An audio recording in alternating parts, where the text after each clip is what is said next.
The wagon creaked. The driver snapped the reins once, and the horses began their slow descent down the eastward road, where hedgerows clawed with frost lined the path like watchful ghosts. No one followed. No one waved. In the distance, a dog barked, then whimpered. And the well, ancient, moss-crusted, barely used in this season, gave a long, low gurgle, as if trying to speak a name, as if mourning what it could not forget. In the rooms above the market, behind closed shutters and barred doors, women turned in their beds. Some stirred, sensing something had passed. Others slept deeply, unaware that another life had shifted into a ledger, unnamed but priced. In time, the girl would reach a manor or a port, a chamber or a cellar. She would be renamed. Perhaps taught to serve, to sing, to bear. Or simply disappear into stone walls and weekly tasks, her face becoming one more shadow among many. But tonight, the night market would breathe again. As the torch guttered and flared. As the broker counted coins by few. As the girl with herbs held her breath, hearing her name called softly from behind the cart. She would not go tonight. But she knew, by the rhythm of the wind, by the hush in the square, by the look in the merchant's eye as he passed, that her night would come. And when it did, she wondered if the well would remember her name too. Or if it had already swallowed whose left cheek bore the ghost of old fire, nodded once. No word of protest. No negotiation. This was not about fairness, only fulfillment. A bag passed hands. The torch flickered in time with the weight of it. Inspection followed. The merchant reached for the girl's chin and tilted it. Her jaw remained firm. A strand of hair was lifted from her brow and tucked back. She was told to open her mouth. She did. He checked for missing teeth. There were none. Her value, intact. Then came the passing, not violent, but deliberate. Her silk binds were tucked gently, and she was guided from the broker to the merchant like a parcel changing couriers. She stumbled at first. Her shoes, new and too small, bit into her heels. But she said nothing. The market required silence. Even from pain. No contracts. No seals. Just motion. Just profit. In the shadows by a closed apothecary, another girl watched. Barely older, with a bundle of herbs clutched to her chest and fingers curled tight around the stalks. Her eyes followed the departing pair with a dread made heavier by recognition. She had seen that look before, the stillness of a girl trying not to be seen by her own soul. The wind shifted. The torch hissed and leaned low. Behind the merchant, a wagon waited, covered, curtained, anonymous. He lifted the girl into it with more haste than affection. The silk was unwrapped from her wrists. In its place, he handed her gloves, thick and woolen, patched at the palms.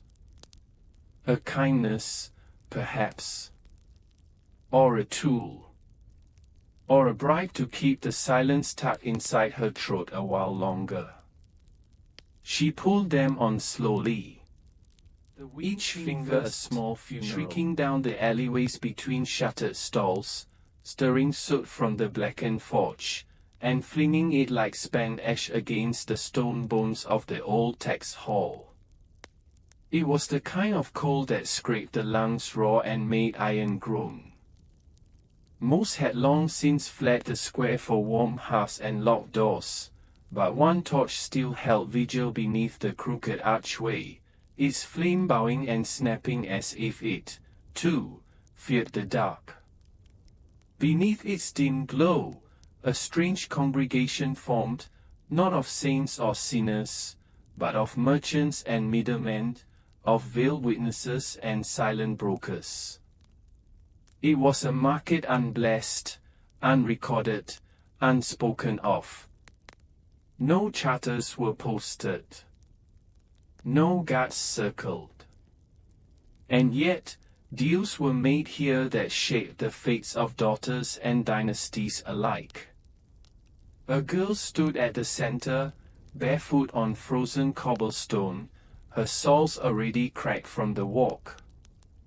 18, perhaps. Not more.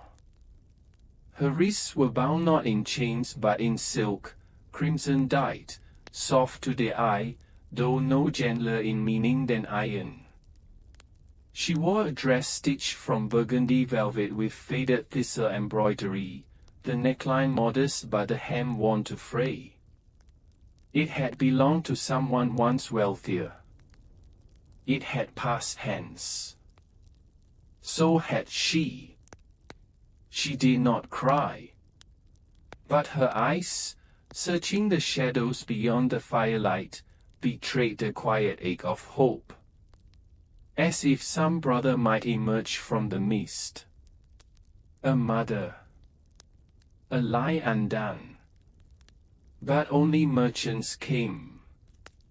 One, draped in thick furs still dusted with sleet, stepped forward. His tongue was low German, his breath sharp with clove. He named his price in goods, not coin, 2 sacks of grain, beeswax pressed flat into discs, and a psalter bound in calfskin and etched with gold leaf. A holy book for an unholy purchase. She looks back, once, only once, at the narrow slit of a window behind the altar. Behind it, carved faintly in the stone, is her name. She scratched it there with a nail when she was 9. No one knew. No one cared. By morning, it will be scrubbed clean. The door thuds shut. The reins snap. And the wind carries the scent of iron and salt. Inside the carriage, she's alone. No escort. No voice to explain where she is going or what will come. The silence feels thicker than stone. She folds her hands in her lap and whispers a prayer. Not in Latin. Not in French. But in the old tongue, the one her mother sang when the world still made sense. Before plague. Before war. Before the fire that took her house and her voice. Before the prairie became home and prison at once. The words do not translate well. They are not meant to. They are not for the abbess, or the merchant, or the scribe. They are for the wind. They are for the keys she could never steal. They are for the girls who came before, and the ones who will follow. She closes her eyes, and the carriage sways with the rhythm of a path unseen. In the fields beyond, a shepherd boy watches the carriage pass. He does not wave. He does not speak. But he notices the way the white ribbon at her wrist flutters through the open window like a banner of surrender. or defiance, depending on who tells the story. The prairie fades into shadow behind her. The sea waits ahead. And the world, for the first time, begins to unroll like a map she has never been allowed to see. What waits at the end, she does not know. But for now, she writes, not as a servant, not as a saint, not even as a girl, but as a name carved in stone, scrubbed clean, house of silence and smoke. Time moves not forward, but inward, spiraling in on itself, like a prayer muttered too often.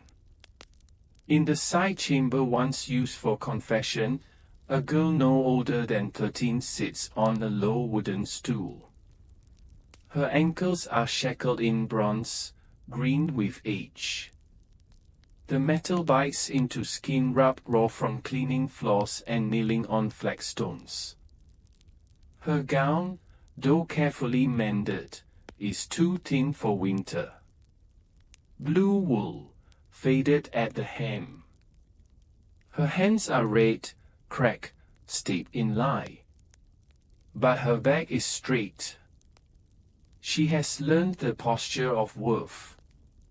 She is not a servant, not a nun in training, not a child, not yet a woman. She is an orphan of value, raised within these walls, fed sparingly, taught to recite songs in Latin and French. Her silence is not by choice, but by training. Here, obedience is salvation.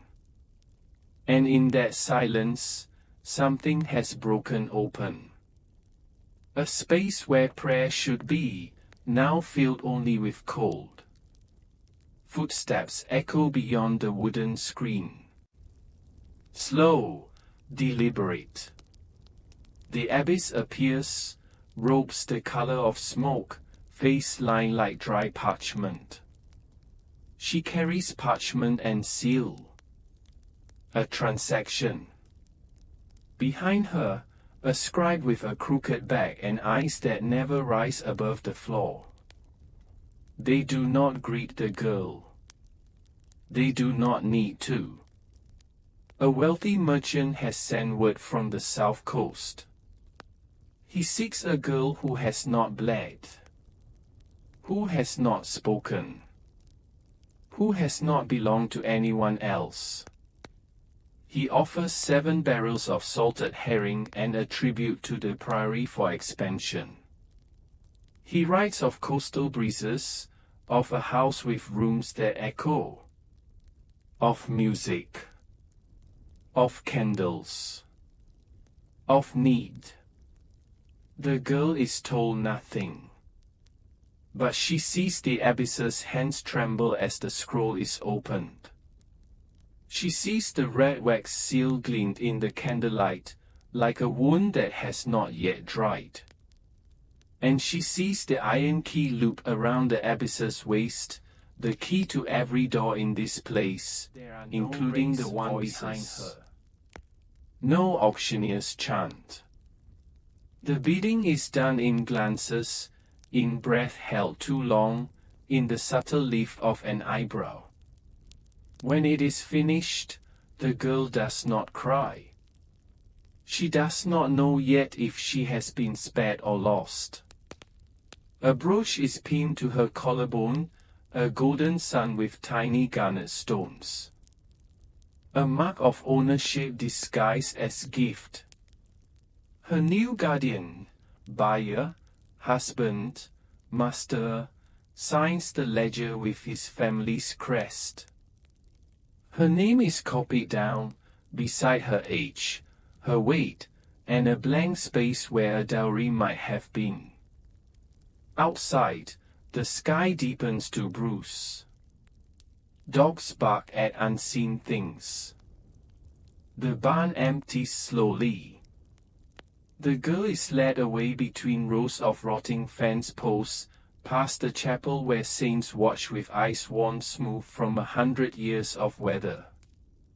No one calls out to her. Her uncle pockets the coin and disappears behind the smokehouse. The girl's new companion walks ahead, saying nothing. His servant adjusts her skirt for the journey, modesty, they say, though no one asked if she was cold. At the crest of the hill, the girl is held onto a mare. She is told to ride side saddle. Her brooch catches the last gold of the sun and flashes like a false crown. As the woods close around them, the bell tolls once more. It echoes not with blessing, but with witness. A sound to mark the hour that something sacred passed unguarded.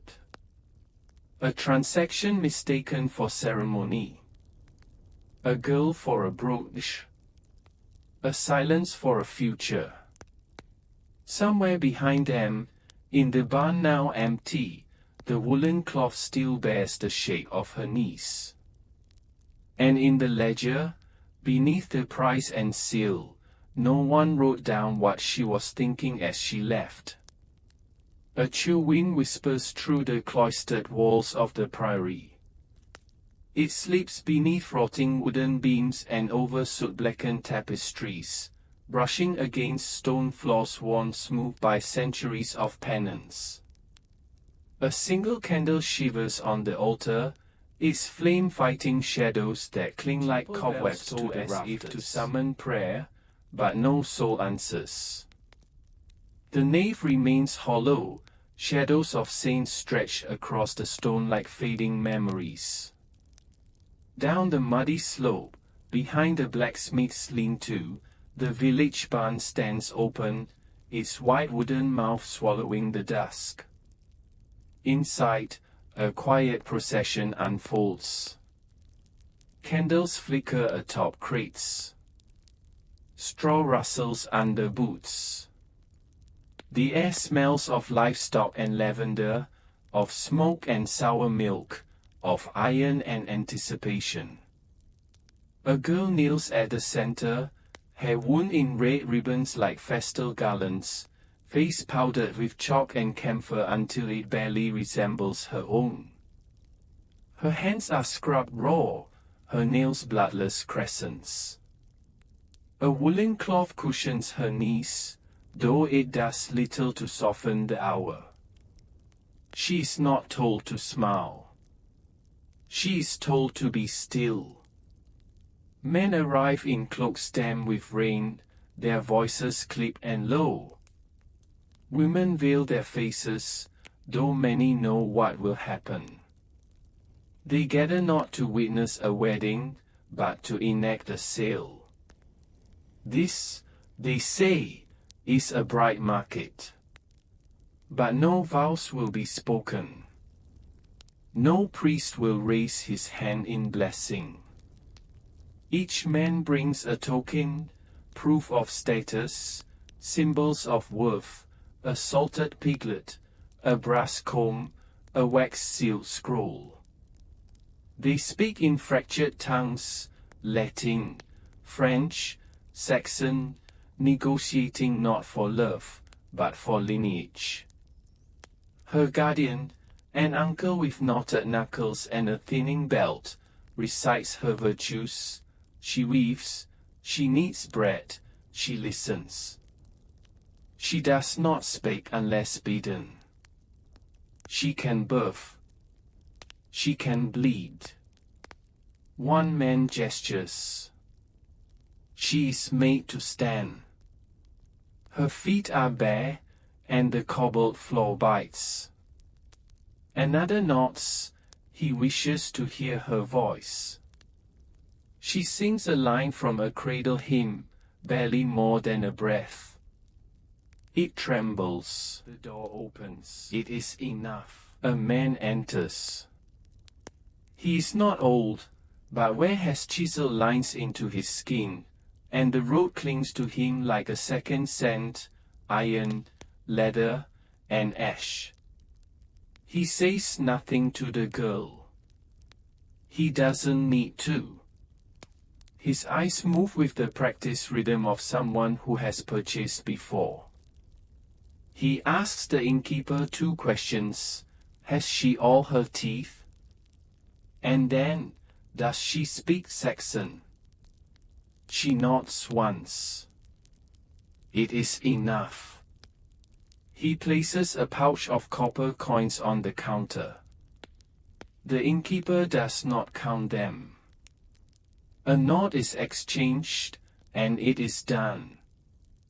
A cloak is draped over her shoulders, not out of kindness, but concealment.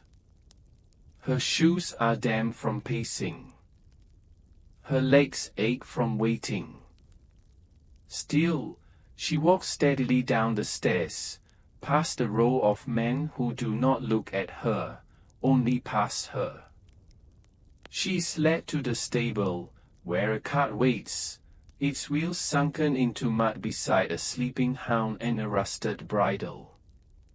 The dog does not stir. A nun watches from the window above, a veil pressed to the fogged glass.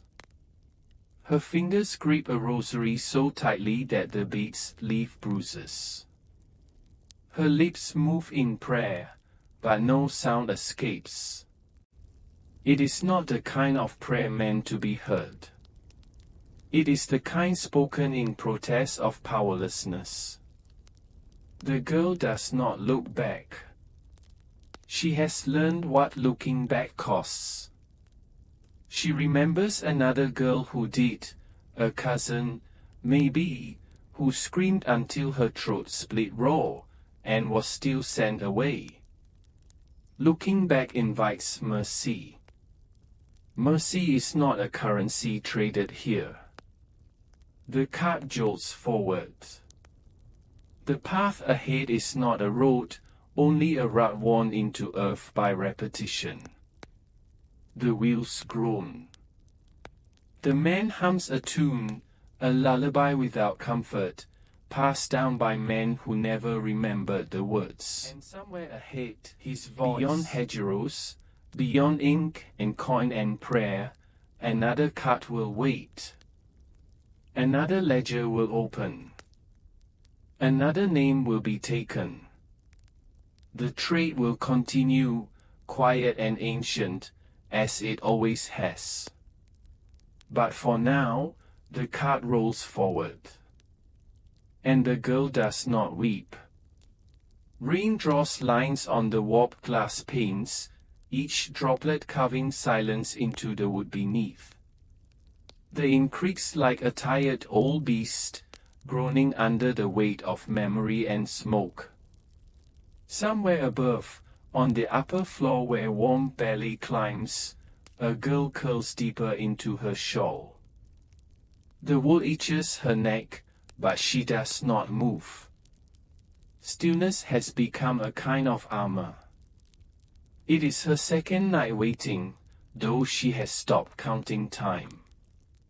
There is only now, and next. Downstairs, the hearth spits as if protesting the wet logs. Its glow stretches toward the corners of the room but cannot reach them. Men huddle in those shadows, cloaks heavy with travel, boots shedding mud into the grooves of the floor. One man, broad-backed, beard flecked with ash, draws a list from beneath his tunic. He unrolls it without ceremony, laying it flat upon a table beneath a moth-bitten tapestry of Saint Margaret. Her stitched eyes look away.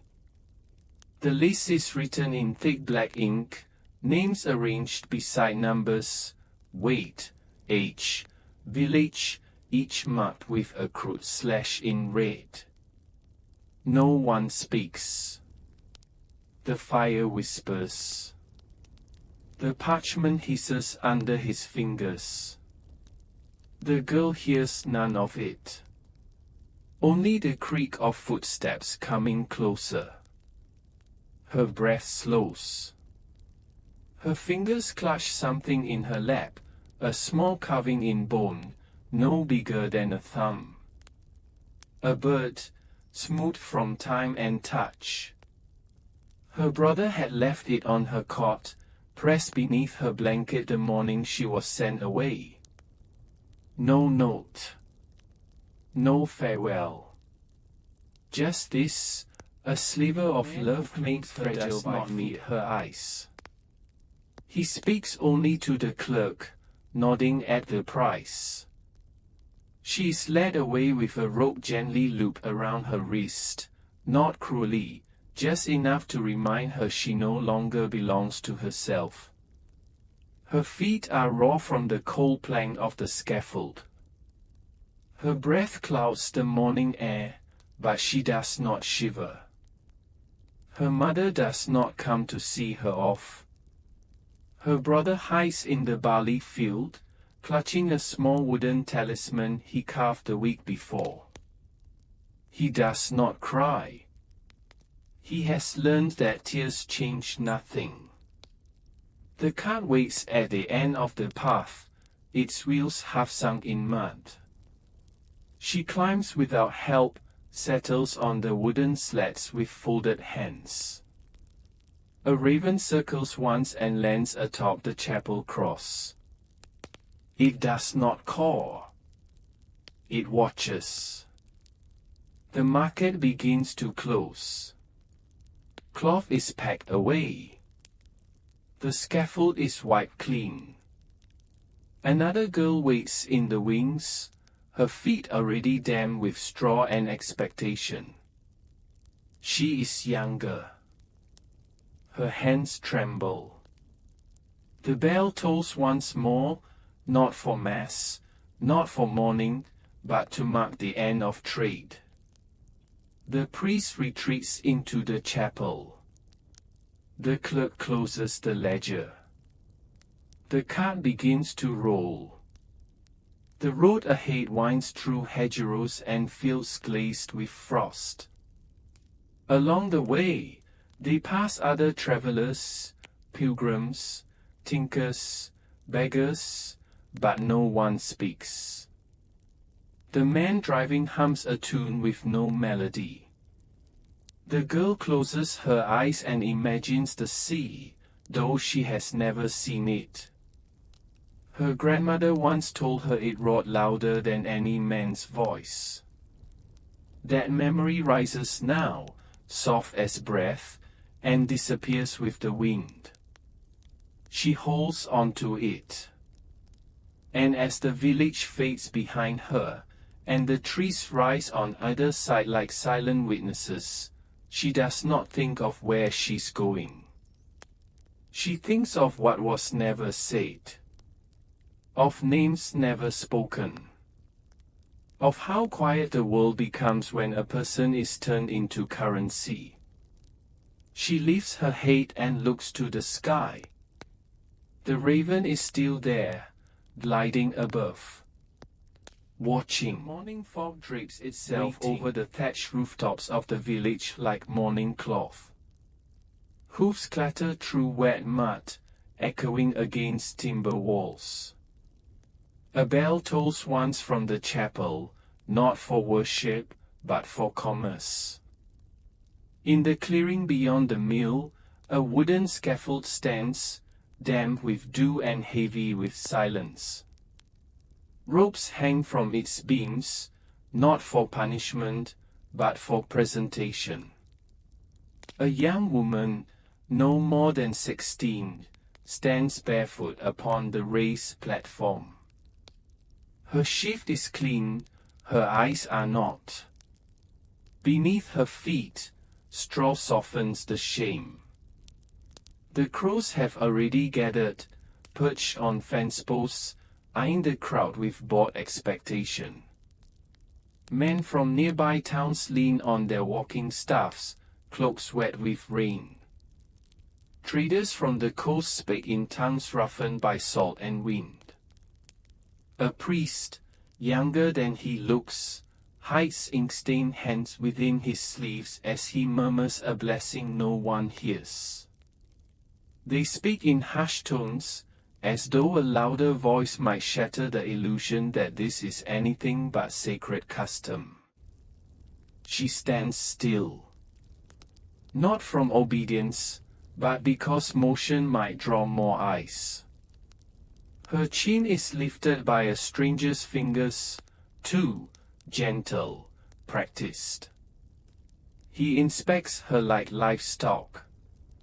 Another tests the firmness of her arm, the straightness of her spine. She has been trained not to flinch. Her father watches from behind the ox pen, clutching a coin pouch that is already too light. His knuckles whiten, but his face betrays nothing. He has told himself this is necessary. In the village hall, a clerk copies down the terms: 1 girl, 2 goats, 3 bolts of wool, and the promise of a mule. Her name is shortened. Her place of birth corrected to something simpler. The ink is thick, the quill dull. No one asks what she wants. No one waits for her answer.